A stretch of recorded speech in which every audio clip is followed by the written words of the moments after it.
a line to a quarry at the end of Thomas's branch. It goes for some distance along the road. Thomas was always very careful to whistle here in case anyone was coming.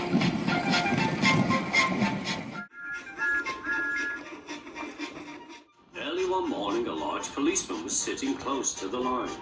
Thomas liked policemen. He had been a great friend of the constable who had just retired. He whistled good morning.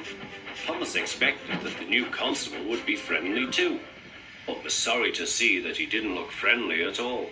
He was red in the face and very cross. Disgraceful, he spluttered. I didn't sleep a wink last night. It was so quiet, and now engines come whistling suddenly behind me. I'm sorry, sir, said Thomas. I only said good morning. The policeman pointed to Thomas. Where's your cowcatcher, he asked. But I don't catch cows, sir. Don't be funny, snapped the policeman. He looked at Thomas's wheels. No side plates either.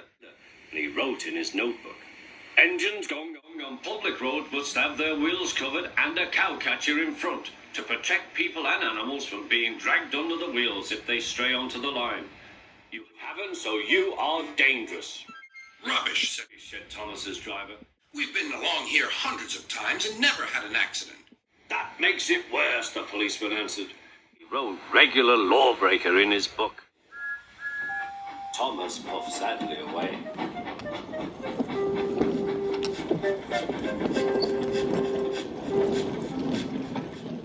Sir Topham Hatt was having breakfast. He was eating toast and marmalade. The butler came in.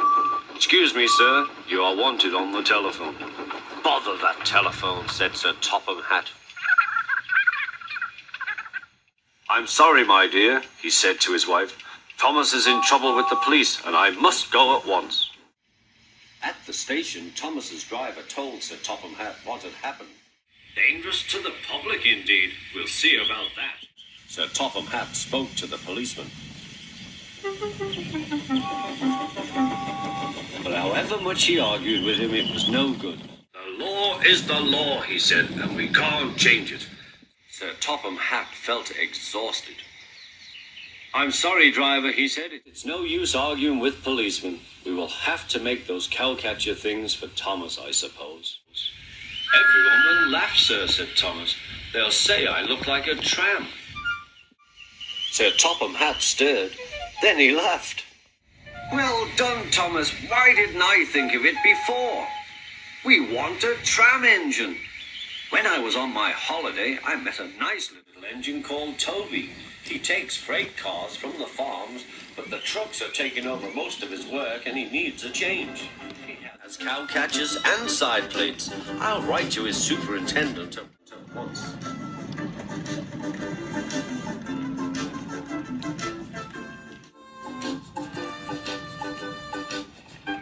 A few days later, Toby arrived. That's a good engine, said Sir Topham Hatt. I see you've brought your coach, Henrietta.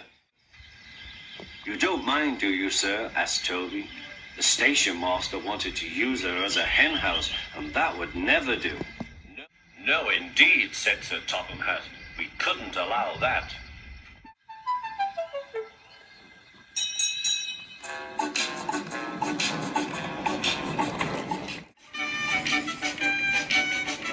Toby made the silly trucks behave even better than Thomas did.